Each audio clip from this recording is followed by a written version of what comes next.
Hello everyone, today we are going to discuss carbene. आज की class में हम डिस्कस करेंगे कार्बीन। इसके पहले वाली क्लास में हमने डिस्कस किया था रिएक्शन इंटरमीडिएट में हमने कार्बोकैटायन कार्बोनियन आयन को पढ़ के ख़त्म किया है। आज की क्लास में हम कार्बोनियन आयन पढ़ेंगे। ओके, कार्बोनियन आयन जो होती है वो हमारी मोस्ट इंपॉर्टेंट रिएक्शंस होती है, इसमें मोस्ट ऑफ द क्वेश्चन पूछा ही जाता है। ओके, कार्बीन्स जो होती हैं वो हमारी टू टाइप्स की होती हैं, सिंगलेट कार्बीन्स एंड ट्रिपलेट कार्बीन्स। ओके, बात करें हम इसमें हाइब्रिडाइजेशन की, तो इसमें सिंगलेट में भी sp2 हाइब्रिडाइजेशन होता है और ट्रिपलेट में भी इसमें sp2 हाइब्रिडाइजेशन ही होता है। ओके, बात करें अब इसमें डिफरेंस की, तो ये हमारा सिंगलेट है। कैसे ये हमारा सिंगलेट है, इसमें p ऑर्बिटल्स जो होते हैं वो हमारे बैकेंट होते हैं। ये हमारा p ऑर्बिटल्स है, ये हमारा p ऑर्बिटल है जो बैकेंट है। ओके, ये हमारा sp2 ऑर्बिटल है। sp2 ऑर्बिटल्स में दो इलेक्ट्रॉन पाए जाते हैं सिंगलेट कार्बीन्स में, और ट्रिपलेट कार्बीन में sp2 ऑर्बिटल्स में एक इलेक्ट्रॉन पाए जाते हैं, एक इलेक्ट्रॉन इसमें पाया जाता है p ऑर्बिटल्स में। ओके, बात करें हम इसमें स्पिन्स की, तो सिंगलेट कार्बीन में स्पिन हमारा प्लस हाफ माइनस हाफ कितना हो जाएगा, plus half minus half zero हो जाएगा। बात करें हम स्पिन मल्टीप्लिसिटी की, तो 2s+1, 2 × हमारा कितना है, ज़ीरो है, +1 ये हो जाएगा हमारा 1, यानी ये हमारा क्या है, ये हमारा सिंगलेट कार्बीन है। ओके, इसकी हम बात करें ट्रिपलेट कार्बीन की, तो ट्रिपलेट कार्बीन में एक इलेक्ट्रॉन हमारे p ऑर्बिटल में है, एक इलेक्ट्रॉन हमारे sp2 ऑर्बिटल्स में है। तो इसमें हमारा स्पिन हो जाएगा +12 इज इक्वल टू 1 हो जाएगा। और बात करें हम स्पिन मल्टीप्लिसिटी की, तो ये हो जाएगा 2 × 1 इक्वल हो जाएगा 3 के। मतलब यहाँ पे हमारा ट्रिपलेट कार्बीन है। ये हमारा क्या है, ये हमारा ट्रिपलेट कार्बीन है। ओके, हम बात करें यहाँ पे रिपल्सन्स की, तो ट्रिपलेट कार्बीन में हमारा एक ऑर्बिटल में एक इलेक्ट्रॉन प्रेजेंट है, तो यहाँ पे रिपल्सन नहीं है, यहाँ पे रिपल्सन नहीं हो रहा है। रिपल्सन ना होने की वजह से यहाँ पे रिपल्सन जो है वो लेस है, यहाँ पे रिपल्सन जो है वो डिक्रीज हो रहा है, बट यहाँ पे रिपल्सन डिक्रीज हो रहा है, तो यहाँ पे एंगल की वैल्यू, यानी हम कह सकते हैं थीटा की वैल्यू जो है वो इंक्रीज हो रही है। यहाँ पे थीटा की वैल्यूज़ जो हैं वो इंक्रीज हो रही हैं। ओके, यहाँ पे थीटा की वैल्यू इंक्रीज हो रही है, रिपल्सन डिक्रीज हो रही है। और बात करें हम सिंगलेट की, तो सिंगलेट में एक ऑर्बिटल्स में दो इलेक्ट्रॉन प्रेजेंट है, तो यहाँ पे रिपल्सन जो है वो इंक्रीज हो रहा है। यहाँ पे हमारा रिपल्सन जो है वो इंक्रीज होगा, और रिपल्सन हमारा इंक्रीज होगा, ये रिपेल कर रहे हैं, तो रिपल्सन हमारा इंक्रीज होगा, तो यहाँ पे एंगल की वैल्यू जो है वो डिक्रीज हो जाएगी। ये हमारी एंगल है, एंगल की वैल्यू जो है वो डिक्रीज हो जाएगी। ओके, बात करें हम सिंगलेट कार्बीन की, तो इसमें मतलब एक ऑर्बिटल्स में दो इलेक्ट्रॉन प्रेजेंट हैं, तो ये हमारे पेयर्ड हैं। पेयर्ड होने की वजह से ये क्या होगा, ये डायामैग्नेटिक हमारा होगा। सिंगलेट कार्बीन्स जो होते हैं ये हमारा डायामैग्नेटिक होते हैं, और ट्रिपलेट कार्बीन्स हमारे जो हैं ये अनपेयर्ड है। तो अनपेयर्ड है तो ये क्या हो जाएगा, ये हमारा पैरामैग्नेटिक हो जाएगा। ओके, ये हमारा पैरामैग्नेटिक हो जाएगा, और ये पैरामैग्नेटिक है, इसमें अनपेयर्ड इलेक्ट्रॉन प्रेजेंट है, तो ये हमारा हो जाएगा ESR एक्टिव। ये हमारा ESR एक्टिव हो जाएगा, अनपेयर्ड इलेक्ट्रॉन प्रेजेंट है ना इसमें, ये हमारा ESR एक्टिव हो जाएगा। और इसमें डायामैग्नेटिक है, इसमें पेयर्ड इलेक्ट्रॉन प्रेजेंट है, तो ये हमारा हो जाएगा ESR इनएक्टिव।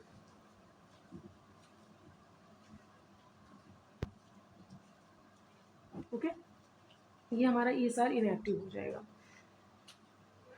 बात करें हम सिंगलेट कार्बीन की, तो सिंगलेट कार्बीन में क्या होता है, जैसे सिंगलेट कार्बीन में जो लोन पेयर बियरिंग ग्रुप्स होंगे वहाँ पे हमारा सिंगलेट कार्बीन पाया जाएगा। जैसे इससे रिलेटेड हम एग्जांपल्स को देखते हैं, जैसे हमारा ये एग्जांपल्स हैं, तो ये हमारा क्या है, ये हमारा सिंगलेट कार्बीन है। कैसे सिंगलेट कार्बीन है ये हमारा, क्योंकि जिसके पास लोन पेयर अवेलेबल होते हैं वो हमारा सिंगलेट कार्बीन होता है। मतलब जहाँ पे जितना ज़्यादा बल्कि ग्रुप प्रेजेंट रहेगा वो हमारा ट्रिपलेट कार्बीन होगा। मतलब बल्कि ग्रुप बियरिंग ग्रुप्स जो होते हैं वो हमारे ट्रिपलेट कार्बीन होते हैं। हम लिख सकते हैं ट्रिपलेट कार्बीन में बल्कि group prefer triplet carbene.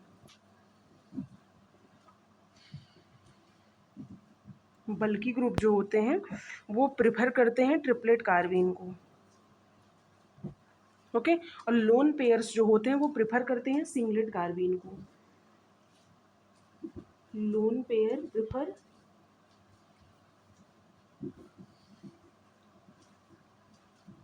Singlet carbene. Okay, बात करें हम इडामेंटेंस कार्बीन की, तो ये भी हमारा बल्कि होता है, तो ये हमारा हो जाएगा ट्रिपलेट कार्बीन। ओके, ये हमारा ट्रिपलेट कार्बीन हो जाएगा।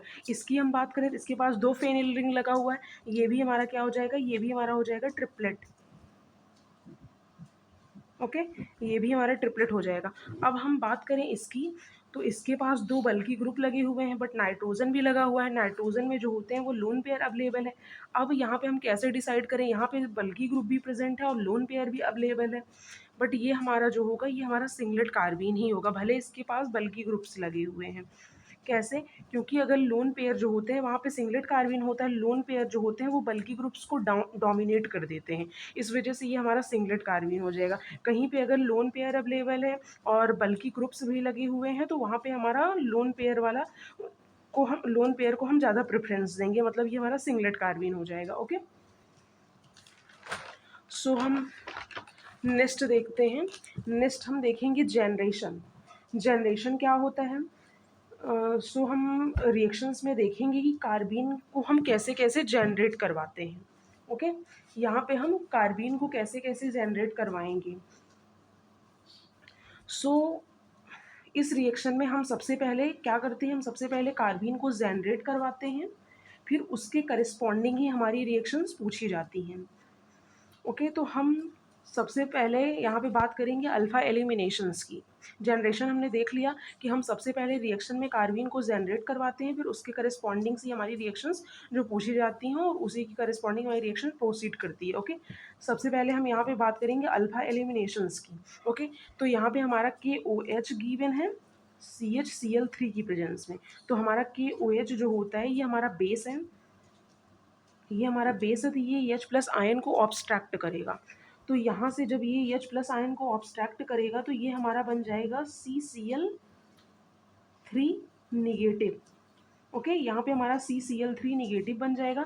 तो कार्बन के ऊपर, जहाँ पे कार्बन के पास जिस कार्बन पे हमारा निगेटिव चार्ज लगा होगा उसी कार्बन से हम Cl माइनस को रिमूव करवाएंगे।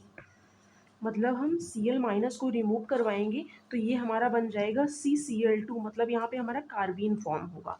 ओके, तो इसी को हम बोलते हैं alpha eliminations reaction. Okay, so next question हम देखते हैं। नेक्स्ट क्वेश्चन में हमारा दिया गया है ब्यूटिल लिथियम। ब्यूटिल लिथियम क्या होता है, ब्यूटिल लिथियम हमारे जो होते हैं वो मेटल हैलोजन एक्सचेंज रिएक्शन करते हैं। ब्यूटिल लिथियम क्या होता है, ये हमारा मेटल हैलोजन एक्सचेंज रिएक्शन करता है। Metal halogen exchange reaction.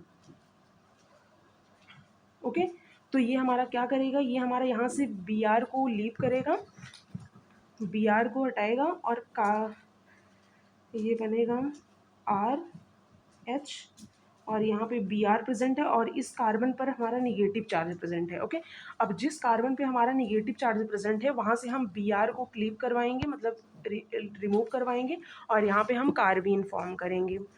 तो ये हमारा बन जाएगा carbene. Okay, so next question हम देखते हैं।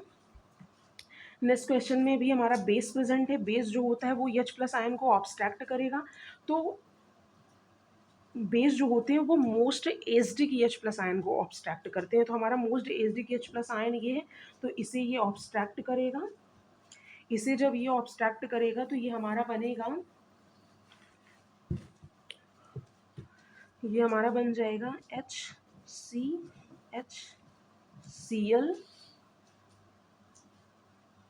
ये हमारा बनेगा S double bond O double bond O और एक O के ऊपर निगेटिव चार्ज आ जाएगा। ओके, ये निगेटिव चार्ज आएगा। अब हमारा यस ओ जो है ये यहाँ इलेक्ट्रॉन्स मूव करेगा और ये यहाँ से निकल जाएगा, मतलब यहाँ पे हमारा SO3 गैस के फॉर्म में लीव होगा। यहाँ पे हमारा SO3 जो है वो गैस के फॉर्म में लीव हो जाएगा और ये हमारा बनेगा HC निगेटिव H और यहाँ पे हमारा Cl लगा हुआ है, तो Cl लगा हुआ है तो जिस कार्बन पर हमारा Cl जिस कार्बन पर हमारा निगेटिव चार्ज लगा हुआ है वहीं से हम Cl को रिमूव कर देंगे, वहाँ से हम Cl को रिमूव कर देंगे तो ये हमारा बन जाएगा H2C कार्बीन, CH2 कार्बीन बन जाएगा। मतलब इसी यहाँ पे हम अल्फ़ा एलिमिनेशन करवाए, यहाँ पे हम अल्फ़ा एलिमिनेशन करवाए और ये हमारा Cl माइनस निकला और हमारा ये कार्बीन फॉर्म हुआ। ओके, तो ये है हमारा generation alpha eliminations. Okay, so next question हम देखते हैं डाई एजा कंपाउंड्स। डाई एजा कंपाउंड्स में हमारा क्या होता है, इसमें N2 हमारा लीव होता है और यहाँ पे कार्बीन फॉर्म होता है। यहाँ पे हमारा क्या होगा, यहाँ पे हमारा कार्बीन फॉर्म हो जाएगा। ओके, तो इस रिएक्शन डाई एजो कंपाउंड्स की रिएक्शन की कुछ कंडीशंस होंगी जिसके बेस पे ये ऐसा कुछ हो रहा है। तो ये हाँ, इसकी कुछ कंडीशन है। ये रिएक्शंस हमारी जो होती हैं वो हीट की प्रेजेंस में होती हैं, लाइट की प्रेजेंस में होती हैं, रूडियम 2 की प्रेजेंस में होता है या कॉपर फर्स्ट की। ओके, इसकी अगर ये कंडीशंस हमें कहीं भी दिखती हैं तो वहाँ पे हम डाई एजा कंपाउंड रिएक्शन करेंगे, मतलब N2 को लीव करेंगे और कार्बीन का फॉर्मेशन करेंगे। ओके, सो हम नेक्स्ट क्वेश्चन देखते हैं। नेक्स्ट क्वेश्चन हमारा दिया गया है, यहाँ पे हमारा बेस प्रेजेंस है। बेस का काम होता है वो H प्लस आयन को ऑब्स्ट्रैक्ट करता है, तो ये H प्लस आयन को ऑब्स्ट्रैक्ट करेगा, most SD H plus ion को ऑब्स्ट्रैक्ट करेगा और इसके ऊपर निगेटिव चार्ज आएगा। मतलब हमारी रिंग कुछ इस तरीके से फॉर्म होगी, ऐसे होगी और यहाँ पे N हमारा लगा हुआ है और इस N के ऊपर यहाँ निगेटिव चार्ज आ जाएगा और ये TS है।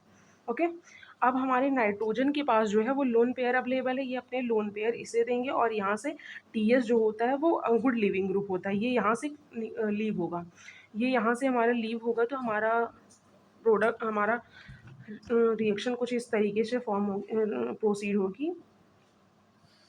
यहाँ पे हमारा पीएच है, ये हमारा डबल बॉन्ड N है और यहाँ पे भी हमारा डबल बॉन्ड N है। ये अपने इलेक्ट्रॉन को ट्रांसफ़र किया इसलिए इस पर पॉजिटिव चार्ज आ जाएगा, इस पर ऑलरेडी निगेटिव चार्ज है। ये अपने इलेक्ट्रॉन को यहाँ ट्रांसफ़र करेगा तो ये इस तरह हो जाएगा। ओके, और यहाँ पे हमारा निगेटिव चार्ज आ जाएगा।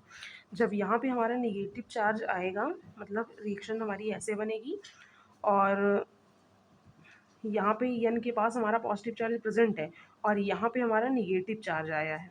ओके, यहाँ पे हमारा निगेटिव चार्ज आया है तो यहाँ से हमारा यहाँ पे ट्रिपल बॉन्ड N है, यहाँ से हमारा N2 जो है वो गैस के फॉर्म में लीव हो जाएगा।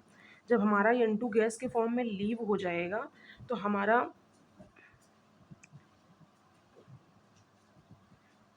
फाइनल प्रोडक्ट कुछ इस तरीके से बनेगा। ओके, ये हमारा कार्बन फॉर्म हुआ तो ये हमारा फाइनल प्रोडक्ट है। ओके, ये होती है हमारी डाई एजा कंपाउंड रिएक्शंस। ओके, सो हम नेक्स्ट क्वेश्चन देखते हैं। नेक्स्ट क्वेश्चन हम देखते हैं, what is the following major product obtained. इसमें इस रिएक्शंस में मतलब कौन सा प्रोडक्ट हमारा मेजर बनेगा। ओके, सो ये क्वेश्चन हमारे पास दिया गया है, ये भी हमारी डाई एजा कंपाउंड रिएक्शन ही है। यहाँ पे हम N2 को लीव करेंगे और यहाँ पे हम कार्बीन फॉर्म करेंगे। ओके, ये हमारा कार्बीन फॉर्म होगा तो यहाँ पे हमारा हम देख रहे हैं कि हमारा ये कार्बीन जो है ये फ्री कार्बीन है।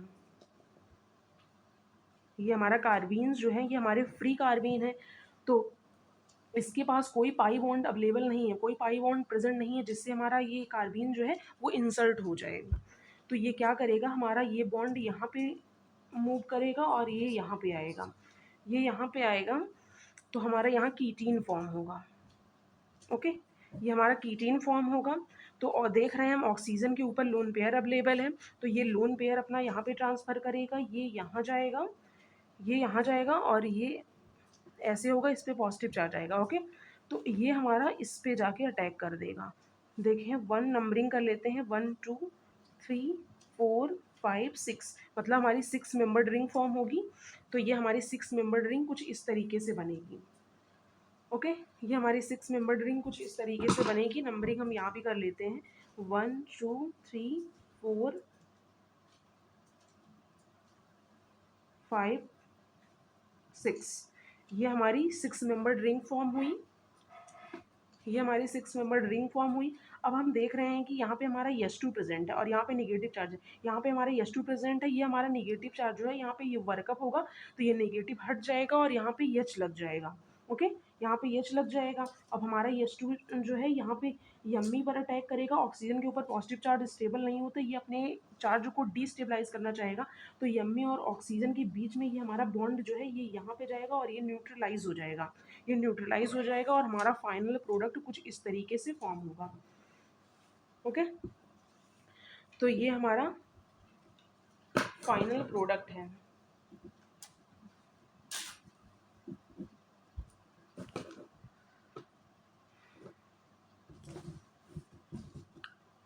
आई होप कि आपको समझ में आया होगा। Thank you so much watching this my video.